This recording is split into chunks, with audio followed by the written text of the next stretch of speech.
ಇದು guarantee ನ್ಯೂಸ್ನ guarantee ಸುದ್ದಿ. ಮುನಿರತ್ನಗೆ ಸದ್ಯಕ್ಕಂತೂ bale ಸಿಗಲ್ಲ.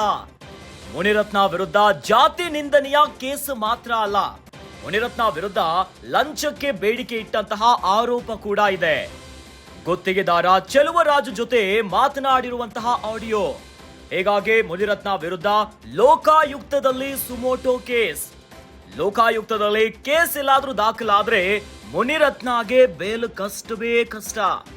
ಇನ್ನು ಈ ಹಿಂದೆ ಮುನಿರತ್ನ ವಿರುದ್ಧ 4 ಪ್ರಕರಣಗಳು ಲೋಕಾಯುಕ್ತದಲ್ಲಿ ದಾಖಲಾಗಿತ್ತು. ಮೊದಲ ಕೇಸ್ ಕಾಂಪೌಂಡ್ ಗೋಡೆ ಕುಸಿದು ಸಂಜನಾ ಸಾವು. ಇನ್ನು ಎರಡನೇ ಕೇಸ್ ಕಾಮಗಾರಿ ಹೆಸರಿನಲ್ಲಿ ನಕಲಿ ಬಿಲ್ ಸೃಷ್ಟಿ. ಇನ್ನು ಮೂರನೇ ಕೇಸನ್ನ ನೋಡೋದಾದ್ರೆ ವಯಾಲಿಕಾವಲ್ ನಿವಾಸದಲ್ಲಿ ಬಿಬಿಎಂಪಿ ದಾಖಲೆ ಪತ್ತೆಯಾಗಿರೋದು. ಬೆಂಗಳೂರಿನ ವಯಾಲಿಕಾವಲ್ನಲ್ಲಿರುವಂತಹ ಮುನಿರತ್ನ ನಿವಾಸದಲ್ಲಿ ಈ ಕೇಸ್ ಏನಾದ್ರೂ ಸುಮೋಟೋ ದಾಖಲಾದ್ರೆ ಲೋಕಾದಲ್ಲಿ 4ನೇ ಕೇಸ್ ಆಗತ್ತೆ.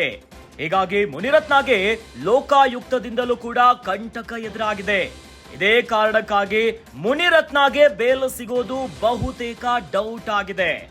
ಇದು ನಿಮ್ಮ ಗ್ಯಾರಂಟಿ ನ್ಯೂಸ್ನ ಗ್ಯಾರಂಟಿ ಸುದ್ದಿ ಆಗಿದೆ. ಈಗಾಗಲೇ ಆರ್ಆರ್ ನಗರದ ಬಿಜೆಪಿ ಶಾಸಕನ ಬಂಧನ ಆಗಿದೆ. ಈ ಮೂಲಕ ಮುನಿರತ್ನಗೆ ಸದ್ಯಕ್ಕಂತೂ ಬೇಲ್ ಸಿಗೋದೇ ಇಲ್ಲ.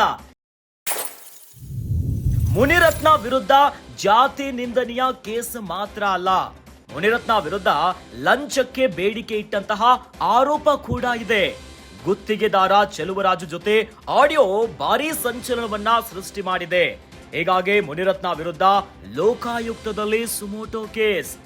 ಲೋಕಾಯುಕ್ತದಲ್ಲಿ ಕೇಸ್ ಎಲ್ಲಾದ್ರೂ ದಾಖಲಾದ್ರೆ ಮುನಿರತ್ನಗೆ ಸಂಕಷ್ಟ ಎದುರಾಗುತ್ತೆ. ಇನ್ನು ಈ ಹಿಂದೆ ಮುನಿರತ್ನ ವಿರುದ್ಧ 4 ಪ್ರಕರಣಗಳು ಲೋಕಾಯುಕ್ತದಲ್ಲಿ ದಾಖಲಾಗಿತ್ತು. ಮೊದಲ ಕೇಸನ್ನ ನೋಡೋದಾದ್ರೆ ಕಾಂಪೌಂಡ್ ಗೋಡೆ ಕುಸಿದು ಸಂಜನಾ ಸಾವಿನ ಪ್ರಕರಣ. ಎರಡನೇ ಕೇಸ್ ಕಾಮಗಾರಿ ಹೆಸರಿನಲ್ಲಿ ನಕಲಿ ಬಿಲ್ ಅನ್ನ ಸೃಷ್ಟಿ ಮಾಡಿರೋದೆ. ಇನ್ನು ಮೂರನೇ ಕೇಸನ್ನ ನೋಡೋದಾದ್ರೆ ವಯಾಲಿಕಾವಲ್ ನಿವಾಸದಲ್ಲಿ ಬಿಬಿಎಂಪಿಯ ದಾಖಲೆಗಳು ಪತ್ತೆಯಾಗಿರೋದು. ಬೆಂಗಳೂರಿನ ವಯಾಲಿಕಾವಲ್ನಲ್ಲಿರುವಂತಹ ಮುನಿರತ್ನ ನಿವಾಸದಲ್ಲಿ ದೊರಕಿರುವಂತಹ ವಿಚಾರ. ಈಗ ಕೇಸ್ ಏನಾದ್ರೂ ಸುಮೋಟೋ ದಾಖಲಾದ್ರೆ ಲೋಕಾದಿಂದ 4ನೇ ಕೇಸ್ ಆಗತ್ತೆ.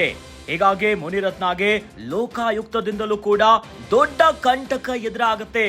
ಇದೇ ಕಾರಣಕ್ಕಾಗಿ ಮುನಿರತ್ನಗೆ ಬೇಲ್ ಸಿಗೋದು ಬಹುತೇಕ ಡೌಟ್.